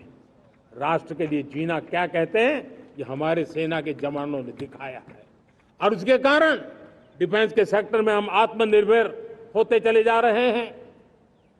आज डिफेंस मैन्युफैक्चरिंग में भारत की पहचान बनी है और मैं आज खुशी से कह सकता हूं कि जो देश कभी डिफेंस की हर छोटी मोटी चीज बाहर से लाता था, आज धीरे धीरे दुनिया के कई देशों में हम जो डिफेंस के इक्विपमेंट मैन्युफैक्चर कर रहे हैं वो हम एक्सपोर्ट करने लगे हैं। दुनिया में डिफेंस हब, मैन्युफैक्चरिंग हब के रूप में हम धीरे धीरे उभर रहे हैं। हम मैन्युफैक्चरिंग क्षेत्र को बढ़ावा देना चाहते हैं क्योंकि रोजगार के लिए सर्वाधिक आवश्यक है। आज PLI स्कीम को बहुत बड़ी सफलता मिली है। FDI रिफॉर्म्स, उसने भी हमें बहुत बड़ी ताकत दी है। MSMEs को बहुत बड़ा बल मिला है, नई व्यवस्थाएं विकसित हुई है और उसके कारण हमारा मैन्युफैक्चरिंग सेक्टर, हम दुनिया का एक मैन्युफैक्चरिंग हब बने। जिस देश के पास इतनी नौजवान शक्ति हो, जिस देश के अंदर ये सामर्थ्य हो, हम मैन्युफैक्चरिंग की दुनिया में भी इंडस्ट्री 4.0 में हम बहुत बड़ी ताकत के साथ आगे जाना चाहते हैं और इसके लिए आवश्यक स्किल डेवलपमेंट, उस पर भी हमने बल दिया है और स्किल डेवलपमेंट में भी हमने नए मॉडल तय किए हैं। हमने जन भागीदारी को जोड़ा है ताकि तुरंत रिक्वायरमेंट के अनुसार स्किल डेवलपमेंट हम कर सके और मुझे विश्वास है, मैं लाल किले की प्राचीर से कह रहा हूं, वो दिन दूर नहीं होगा जो भारत इंडस्ट्रियल मैन्युफैक्चरिंग का हब होगा, दुनिया उसकी तरफ देखती होगी। आज विश्व की बहुत बड़ी कंपनियां भारत में निवेश करना चाहती हैं। ये चुनाव के बाद मैंने देखा, मेरे तीसरे कार्यकाल में जितने लोग मुझसे मिलने के लिए मांग कर रहे हैं वो ज्यादातर निवेशक लोग हैं, विश्व भर के निवेशक हैं। वो आना चाहते हैं, भारत में निवेश करना चाहते हैं। ये एक बहुत बड़ा गोल्डन अपॉर्चुनिटी है। मैं राज्य सरकारों से आग्रह करता हूं कि आप निवेशकों को आकर्षित करने के लिए स्पष्ट नीति निर्धारित कीजिए, गुड गवर्नेंस का आश्वासन दीजिए, लॉ एंड ऑर्डर सिचुएशन के लिए उनको भरोसा दीजिए। हर राज्य एक तंदुरुस्त स्पर्धा में आगे आए। राज्य के बीच निवेशकों को खींचने के लिए स्पर्धा होनी चाहिए निवेशकों को लिए, ताकि उनके राज्य में निवेशक आएंगे, उनके राज्य के नौजवानों को स्थानीय रूप से अवसर मिलेगा, रोजगार का अवसर मिलेगा। नीतियों में परिवर्तन लाना चाहिए तो ग्लोबल रिक्वायरमेंट के अनुसार नीतियों को राज्यों ने परिवर्तित करना चाहिए। लैंड की आवश्यकता है तो राज्यों ने लैंड बैंक बनानी चाहिए। गुड गवर्नेंस सिंगल पॉइंट पर काम करने के लिए राज्य जितने प्रोएक्टिव होंगे, जितने ज्यादा प्रयास करेंगे, जो निवेशक आ रहे हैं वो कभी भी वापस नहीं जाएंगे। सिर्फ भारत सरकार से काम ये होता नहीं है, राज्य सरकारों की बहुत बड़ी आवश्यकता होती है, क्योंकि जो भी प्रोजेक्ट लगने वाला है उस राज्य में लगने वाला है, उसको हर राज्य के साथ रोजमर्रा का काम पड़ता है। और इसलिए मैं राज्यों से आग्रह करूंगा कि जब विश्व पूरा भारत की तरफ आकर्षित हो रहा है, विश्व पूरा भारत में निवेश करने के लिए प्रतिबद्ध हो रहा है, तब ये हमारा दायित्व बनता है कि हमारी पुरानी आदतें छोड़ करके स्पष्ट नीति के साथ हम आगे आए। देखिए, आपको परिणाम अपने राज्य में दिखाई देगा और आपका राज्य भी चमक उठेगा, ये मैं आपको विश्वास देता हूं। साथियों, भारत अपनी बेस्ट क्वालिटी के लिए पहचानी जाए, ये बहुत जरूरी है। अब विश्व के लिए हमें डिजाइन ऑफ इंडिया का क्षेत्र, डिजाइन इन इंडिया, इस पर हमने बल देना है। हमें कोशिश करनी है अब इंडियन स्टैंडर्ड इंटरनेशनल स्टैंडर्ड बनने चाहिए। इंडियन स्टैंडर्ड इंटरनेशनल स्टैंडर्ड बनेंगे तब हमारी हर चीज को सहजता से मोहर लग जाएगी और ये हमारे प्रोडक्शन की क्वालिटी पर निर्भर करेगा, हमारी सेवा की क्वालिटी पर निर्भर करेगा, हमारे अप्रोच की क्वालिटी पर निर्भर करेगा। और इसलिए हमें क्वालिटी पर बल देकर के आगे बढ़ना है। हमारे पास टैलेंट है, डिजाइन के क्षेत्र में हम दुनिया को बहुत कुछ नया दे सकते हैं। डिजाइन इन इंडिया, इस आह्वान को लेकर के हमें अब आगे चलना है। Design in India and design for the world, इस सपने को लेकर के चलना है। मैं देख रहा हूं गेमिंग की दुनिया का बहुत बड़ा मार्केट खड़ा हुआ है, लेकिन आज भी गेमिंग की दुनिया पर प्रभाव, खास करके उन खेलों को बनाने वाले लोग, प्रोडक्ट करने वाले लोग, विदेशी कमाई होती। भारत के पास बहुत बड़ी विरासत है, हम गेमिंग की दुनिया में बहुत नई टैलेंट को लेकर के आ सकते हैं। विश्व के हर बच्चे को हमारे देश के बनी हुई गेमिंग की ओर आकर्षित कर सकते हैं। मैं चाहता हूं कि भारत के बच्चे, भारत के नौजवान, भारत के आईटी प्रोफेशनल्स, भारत के एआई के प्रोफेशनल्स, वे गेमिंग की दुनिया को लीड करें। खेलने में नहीं, गेमिंग की दुनिया में हमारे प्रोडक्ट पूरे विश्व में पहुंचने चाहिए और पूरी दुनिया में हमारे एनिमेटर्स काम कर सकते हैं। एनिमेशन की दुनिया में हम अपनी दाग जमा सकते हैं, हम उस दिशा में काम करें। मेरे प्यारे देशवासियों, आज विश्व के अंदर ग्लोबल वार्मिंग, क्लाइमेट चेंज हर क्षेत्र में चिंता और चर्चा का विषय रहता है। भारत ने उस दिशा में काफी कदम उठाए हैं। हम विश्व को आश्वस्त करते रहे हैं और शब्दों से नहीं, अपने कार्यों से, प्राप्त परिणामों से हमने विश्व को आश्वस्त भी किया है और विश्व को आश्चर्यचकित भी किया है। हम ही हैं जिन्होंने सिंगल यूज प्लास्टिक पर प्रतिबंध लगाया है, हमने रिन्यूएबल एनर्जी पर विस्तार किया है, हमने रिन्यूएबल एनर्जी को एक नई ताकत दी है। आने वाले कुछ वर्षों में हम नेट जीरो फ्यूचर की ओर आगे बढ़ रहे हैं। मुझे याद है पेरिस अकॉर्ड में जिन देशों ने अपने लक्ष्य निर्धारित किए थे, आज मैं लाल किले की प्राचीर से मेरे देशवासियों की ताकत दुनिया को बताना चाहता हूं। G20 देश के समूह जो नहीं कर पाए, वो मेरे देश के नागरिकों ने करके दिखाया है, मेरे देशवासियों ने करके दिखाया है, हिंदुस्तान ने करके दिखाया है। पेरिस अकॉर्ड के अंदर जो टारगेट हमने तय किए थे, उन टारगेट को समय से पहले पूरा करने वाला G20 देशों के समूह में अगर कोई है तो एकमात्र मेरा हिंदुस्तान है, एकमात्र मेरा भारत है। और इसलिए गर्व होता है साथियों, रिन्यूएबल एनर्जी के टारगेट हमने पूरे, हम 2030 तक रिन्यूएबल एनर्जी को 500 गीगावाट तक ले जाने के लिए मकसद से काम। आप कल्पना कर सकते हैं कि कितना बड़ा लक्ष्य है। दुनिया के लोग सिर्फ 500 गीगावाट शब्द सुनते हैं ना, तो मेरी तरफ ऐसे ऐसे देखते हैं।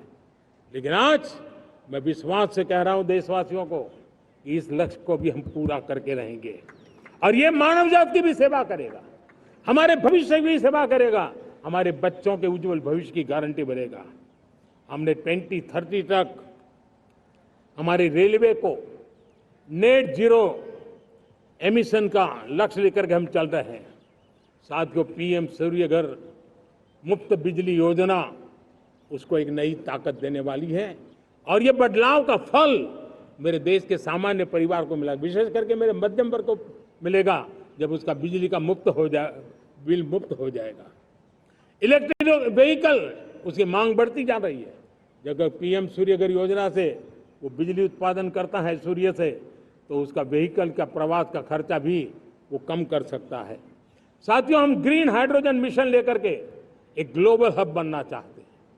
बहुत तेजी से नीतियां बनाई गई है, बहुत तेजी से उसका इम्प्लीमेंटेशन का काम हो रहा है और भारत ग्रीन हाइड्रोजन एक न्यू एनर्जी की दिशा में हम जाना चाहते हैं। और ये सारे जो प्रयास चल रहे हैं, क्लाइमेट की चिंता तो है ही है, ग्लोबल वार्मिंग की चिंता है, लेकिन इसके अंदर ग्रीन जॉब्स की बहुत बड़ी संभावना है और इसलिए आने वाले कालखंड में ग्रीन जॉब्स का महत्व बढ़ता है।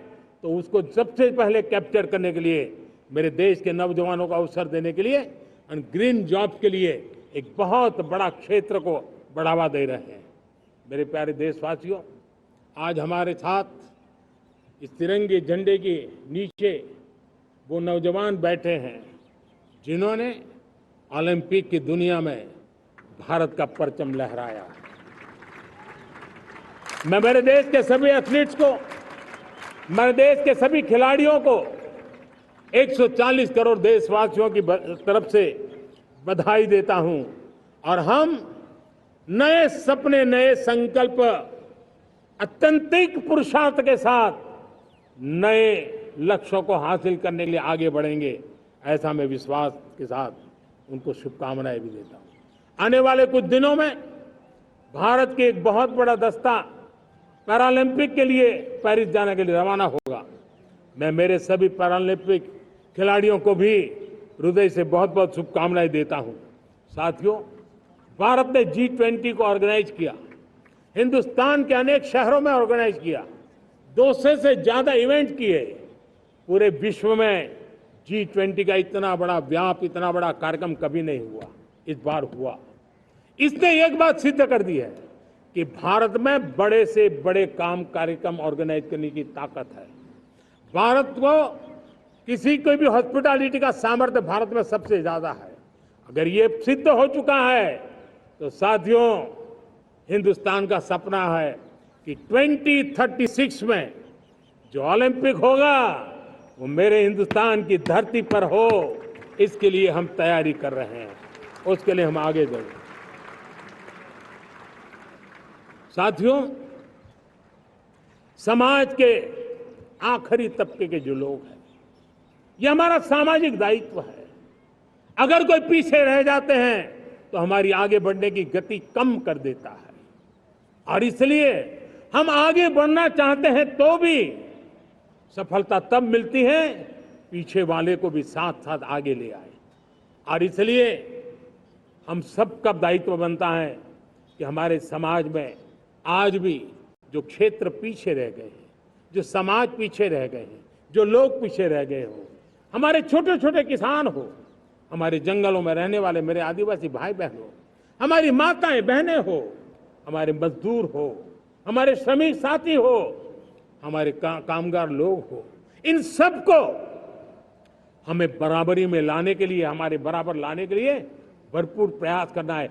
लेकिन अब गति पकड़ गई है, अब लंबे दिन तक हमें वो करना नहीं पड़ेगा, बहुत जल्द वो हमारे पास पहुंच जाएंगे, हमारी बराबरी में आ जाएंगे, हमारी ताकत बहुत बढ़ जाएगी और बड़ी संवेदना के साथ हमें इस काम को करना है। और इसके लिए एक बहुत बड़ा अवसर आ रहा है।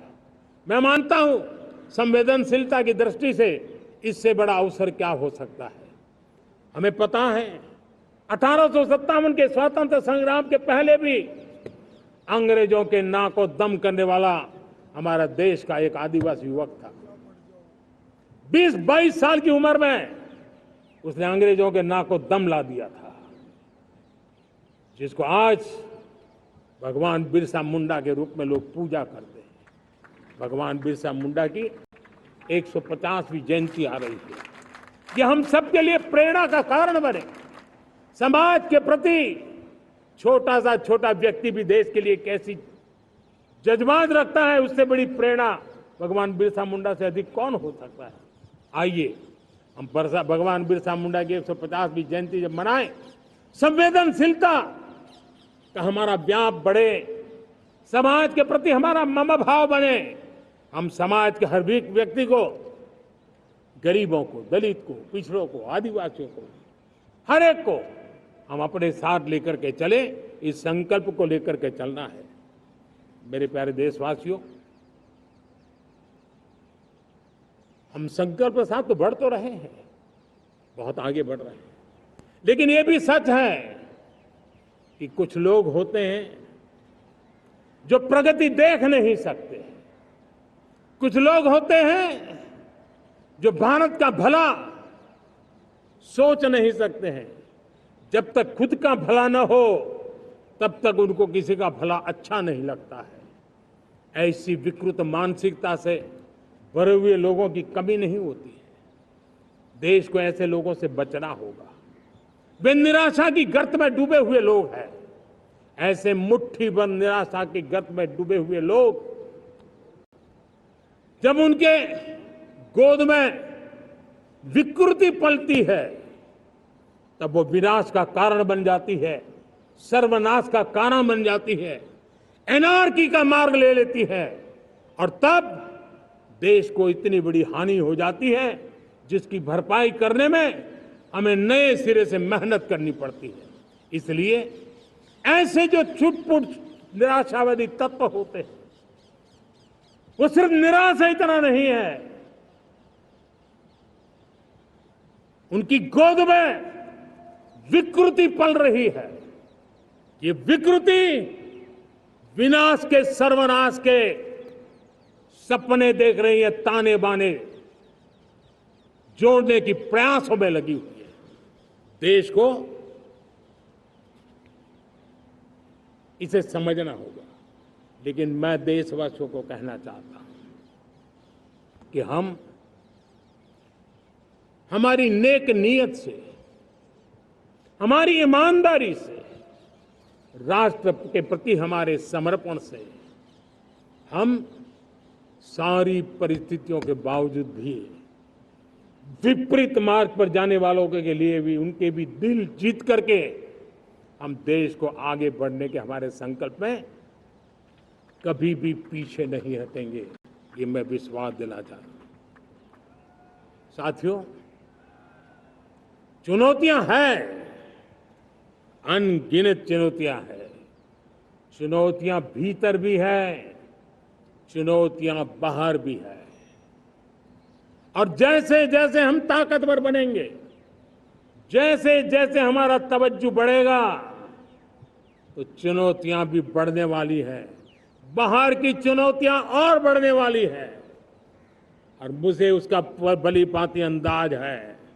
लेकिन मैं ऐसी शक्तियों को कहना चाहता हूं, भारत का विकास किसी के लिए संकट लेकर के नहीं आता। हम विश्व में समृद्ध थे, तब भी हमने कभी दुनिया को युद्ध में नहीं झोंका है। हम बुद्ध का देश है, युद्ध हमारी राह नहीं है।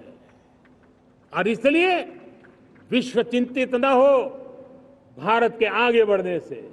मैं विश्व समुदाय को विश्वास दिलाता हूं कि आप भारत के संस्कारों को समझिए, भारत के हजारों साल के इतिहास को समझिए। आप हमें संकट मत मानिए, आप उन तरकीबों से न जुड़िए जिसके कारण पूरी मानव जात का कल्याण करने का सामर्थ्य जिस भूमि में है, उस भूमि को ज्यादा मेहनत करनी पड़े। लेकिन फिर भी मैं देशवासियों को कहना चाहता हूं, चुनौतियां कितनी ही क्यों न हो, चुनौती को चुनौती देना ये हिंदुस्तान की फितरत में है। न हम डिगेंगे, न हम थकेंगे, न हम रुकेंगे, न हम झुकेंगे। हम संकल्पों की पूर्ति के लिए 140 करोड़ देशवासियों का भाग्य बदलने के लिए, भाग्य सुनिश्चित करने के लिए, राष्ट्र के सपनों को साकार करने के लिए हम कोई कोर कसर नहीं छोड़ेंगे। हर बदनीयत वालों को हम हमारी नेक नीयत से जीतेंगे, ये मैं विश्वास देता हूं। मेरे प्यारे देशवासियों, समाज की मनोरचना में भी बदलाव कभी कभी बहुत बड़ी चुनौती का कारण बन जाता है। हमारा हर देशवासी भ्रष्टाचार की दिमक से परेशान रहा है। हर स्तर के भ्रष्टाचार ने सामान्य मानवीय का व्यवस्थाओं के प्रति विश्वास तोड़ दिया है।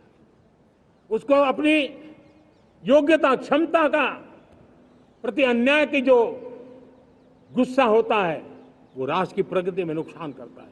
और इसलिए हमने व्यापक रूप से भ्रष्टाचार के खिलाफ एक जंग छेड़ा है। मैं जानता हूं इसकी कीमत मुझे चुकानी पड़ती है, मेरी प्रतिष्ठा को चुकानी पड़ती है, लेकिन राष्ट्र से बड़ी मेरी प्रतिष्ठा नहीं हो सकती है, राष्ट्र के सपनों से बड़ा मेरा सपना नहीं हो सकता। और इसलिए ईमानदारी के साथ भ्रष्टाचार के खिलाफ मेरी लड़ाई जारी रहेगी, तीव्र गति से जारी रहेगी और भ्रष्टाचारियों पर कार्रवाई जरूर होगी। मैं भ्रष्टाचारियों के लिए भय का वातावरण पैदा करना चाहता हूं, ताकि देश के सामान्य नागरिक को लूटने की जो परंपरा बनी है, उस परंपरा को मुझे रोकना है। लेकिन सबसे बड़ी नई चुनौती आई, भ्रष्टाचारियों से निपटना तो है ही, लेकिन समाज जीवन में उच्च स्तर पर एक जो परिवर्तन आया है, वो सबसे बड़ी चुनौती भी है और एक समाज के लिए सबसे बड़ी चिंता भी है। क्या कोई कल्पना कर सकता है कि मेरे ही देश में इतना महान संविधान हमारे पास होने के बावजूद भी कुछ ऐसे लोग निकल रहे हैं जो भ्रष्टाचार का महिमा मंडन कर रहे हैं, खुलेआम भ्रष्टाचार का जय जयकार कर रहे हैं। समाज में इस प्रकार के बीज बोने का जो प्रयास हो रहा है, भ्रष्टाचार का जो महिमा मंडन हो रहा है, भ्रष्टाचारियों की स्वीकार्यता बढ़ाने का जो निरंतर प्रयास चल रहा है, वो स्वस्थ समाज के लिए बहुत बड़ी चुनौती बन गया है, बहुत बड़ी चिंता का विषय बन गया है।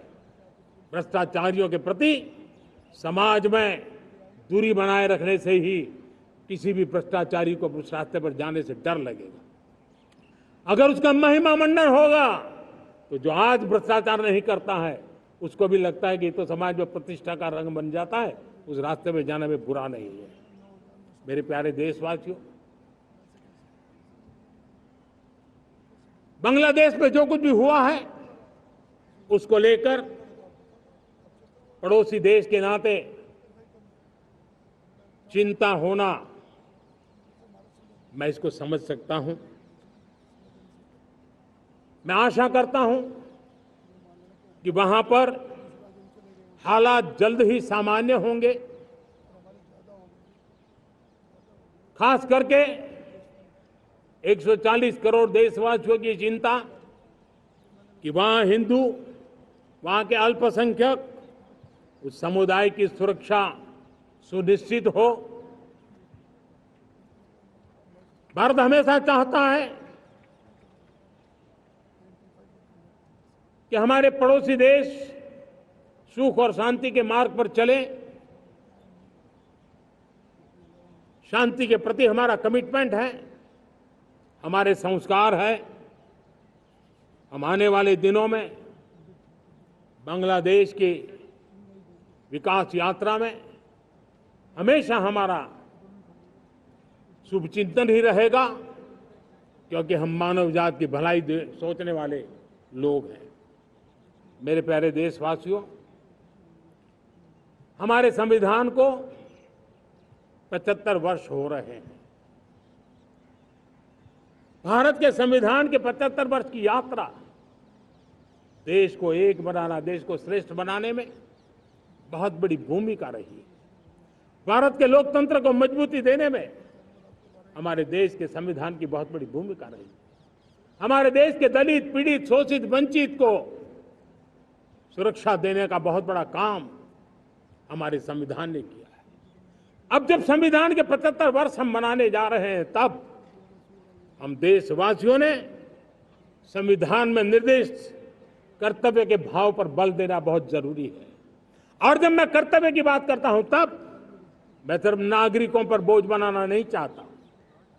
कर्तव्य केंद्र सरकार के भी है, कर्तव्य केंद्र सरकार के हर मुलाजिम के भी है, कर्तव्य राज्य सरकारों के भी है, राज्य सरकार के हर मुलाजिम के हैं, कर्तव्य हर स्थानीय स्वराज संस्था के हैं, चाहे पंचायत हो, नगर पालिका हो, महानगर पालिका हो, तहसील हो, जिला हो, हर किसी के कर्तव्य है। लेकिन साथ साथ 140 करोड़ देशवासियों की कर्तव्य है। अगर हम सब मिल करके अपने कर्तव्यों का निर्वाह करेंगे तो हम अपने आप औरों के अधिकारों की रक्षा करने के लिए निमित्त बनेंगे। और जब कर्तव्य का पालन होता है, तब अधिकारों की रक्षा निहित होती है। उसके लिए कोई अलग से प्रयास करने की जरूरत नहीं पड़ जाती है। मैं चाहता हूं कि हमारे इस भाव को लेकर हम चलेंगे, हमारा लोकतंत्र भी मजबूत होगा, हमारा सामर्थ्य और बढ़ेगा और हम एक नई शक्ति के साथ आगे बढ़ेंगे। मेरे प्यारे देशवासियों, हमारे देश में सुप्रीम कोर्ट ने बार बार यूनिफॉर्म सिविल कोड को लेकर जो चर्चा की है, अनेक बार आदेश दिए हैं, क्योंकि देश का एक बहुत बड़ा वर्ग मानता है और उसमें सच्चाई भी है कि जिस सिविल कोड को हम लेकर के जी रहे हैं, वो सिविल कोड सचमुच में तो एक प्रकार का कम्युनल सिविल कोड है, भेदभाव करने वाला सिविल कोड है। ऐसे सिविल कोड से जब संविधान के 75 वर्ष मना रहे हैं और संविधान की भावना भी जो हमें कहती है करने के लिए, देश की सुप्रीम कोर्ट भी हमें कहती है करने के लिए, और तब जो संविधान निर्माताओं का सपना था, उस सपने को पूरा करना हम सबका दायित्व है। और मैं मानता हूं इस गंभीर विषय पर देश में चर्चा हो, व्यापक चर्चा हो, हर कोई अपने विचारों को लेकर के आए और उन कानूनों को, जो कानून धर्म के आधार पर देश को बांटते हैं, जो ऊंच नीच का कारण बन जाते हैं, ऐसे कानूनों को आधुनिक समाज में कोई स्थान नहीं हो सकता है। और इसलिए मैं तो कहूंगा, अब समय की मांग है कि देश में एक सेकुलर सिविल कोड हो। हमने कम्युनल सिविल कोड में 75 साल बिताए हैं, अब हमें सेक्युलर सिविल कोड की तरफ जाना होगा और तब जाकर के देश में धर्म के आधार पर जो भेदभाव हो रहे हैं, सामान्य नागरिक को जो दूरी महसूस होती है, उससे हमें मुक्ति मिलेगी। मेरे प्यारे देशवासियों, जब मैं देश में एक चिंता हमेशा कहता हूं, परिवारवाद, जातिवाद भारत के लोकतंत्र को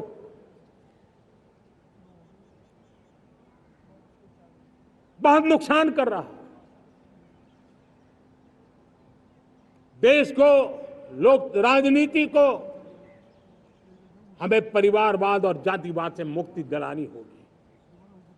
आज मैं देख रहा हूं मेरे सामने जो नौजवान है, उसमें लिखा हुआ है माय भारत, जिस संगठन का नाम है उसकी चर्चा लिखी है, यहां बहुत बढ़िया तरीके से लिखा हुआ है। माय भारत के अनेक मिशन है। एक मिशन ये भी है कि हम जल्द से जल्द देश में राजनीतिक जीवन में जनप्रतिनिधि के रूप में 1 लाख ऐसे नौजवानों को आगे लाना चाहते हैं।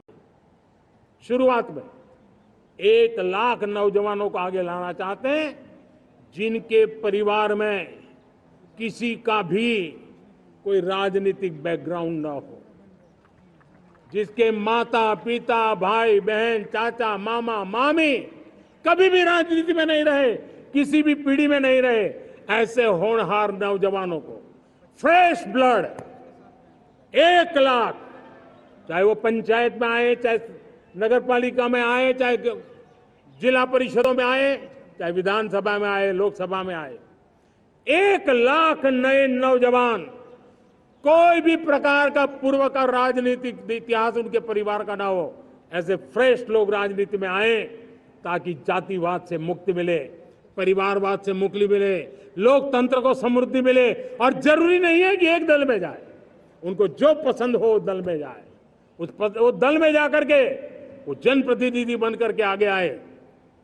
देश तय करके चले कि आने वाले दिनों में 1 लाख ऐसे नौजवान जो परिवार राजनीति से दूर दूर का संबंध नहीं है, ऐसे फ्रेश ब्लड आएंगे तो सोच भी नहीं आएगी, सामर्थ्य भी नहीं आएगा, लोकतंत्र समृद्ध होगा। और इसलिए हमें इस दिशा में आगे होना है। और मैं चाहूंगा कि देश ने बार बार चुनाव इस देश की प्रगति में रुकावट बन रहे हैं, गतिरोध पैदा कर रहे हैं। आज कोई भी योजना को चुनाव के साथ जोड़ देना आसान हो गया है, क्योंकि हर 3 महीने 6 महीने कहीं न कहीं चुनाव चल रहा है। कोई भी योजना जाहिर करोगे आप तो मीडिया में देखेंगे, चुनाव आया तो फलाना हो गया, चुनाव आया तो फलाना हो गया। हर काम को चुनाव के रंग से रंग दिया गया है। और इसलिए देश में व्यापक चर्चा हुई है, सभी राजनीतिक दलों ने अपने विचार रखे हैं। एक कमेटी ने बहुत बढ़िया अपना रिपोर्ट तैयार किया है। 1 नेशन 1 इलेक्शन के लिए देश को आगे आना होगा। मैं लाल किले से तिरंगे की साक्षी में देश के राजनीतिक दलों से आग्रह करता हूं, देश के संविधान को समझने वाले लोगों से आग्रह करता हूं कि भारत की प्रगति के लिए, भारत के संसाधनों का सर्वाधिक उपयोग जन सामान्य के लिए हो, उसके लिए 1 नेशन 1 इलेक्शन के सपने को साकार करने के लिए हमें आगे आना चाहिए। मेरे प्यारे देशवासियों, भारत का स्वर्णिम कालखंड है। 2047 विकसित भारत, ये हमारी प्रतीक्षा कर रहा है। बाधाएं, रुकावटें, चुनौतियां, उसको परास्त करके एक दृढ़ संकल्प के साथ ये देश चलने के लिए प्रतिबद्ध है। और साथियों, मैं साफ देख रहा हूं, मेरे विचारों में कोई झिझक नहीं है, मेरे सपनों के सामने कोई पर्दा नहीं है। मैं साफ साफ देख सकता हूं कि यह देश 140 करोड़ देशवासियों के परिश्रम से, हमारे पूर्वजों का खून हमारी रगों में है। अगर वो 40 करोड़ लोग आजादी के सपनों को पूर्ण कर सकते हैं तो 140 करोड़ देशवासी समृद्ध भारत के सपने को साकार कर सकते हैं। 140 करोड़ देशवासी विकसित भारत के सपने को साकार कर सकते हैं। और मैंने पहले भी कहा था कि मेरे तीसरे टर्म में देश तीसरी इकोनॉमी तो बनेगा ही, लेकिन मैं 3 गुना काम करूंगा, 3 गुना तेज गति से काम करूंगा, 3 गुना व्यापकता से काम करूंगा, ताकि देश के लिए जो सपने हैं वो बहुत निकट में पूरे हो। मेरा हर पल देश के लिए है, मेरा हर क्षण देश के लिए है, मेरा कण कण सिर्फ और सिर्फ मां भारती के लिए है।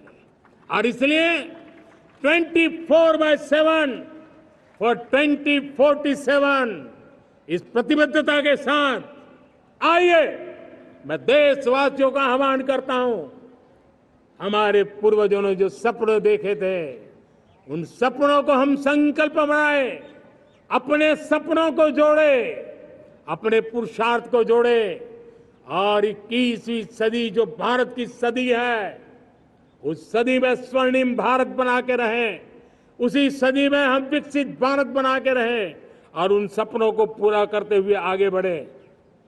और स्वतंत्र भारत 75 साल की यात्रा के बाद एक नए मुकाम पर बढ़ रहा है, तब हम कोई कोर कसर न छोड़े। और मैं आपको विश्वास दिलाता हूं, आपने मुझे जो दायित्व दिया है मैं कोई कोर कसर नहीं छोड़ूंगा।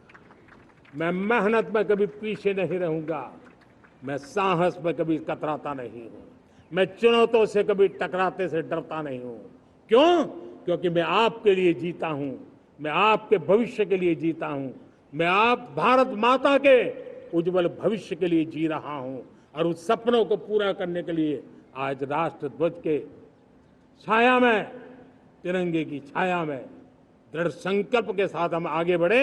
इसी के साथ मेरे साथ बोलिए, भारत माता की, भारत माता की, भारत माता की, वंदे वंदे वंदे वंदे, जय हिंद, जय हिंद, जय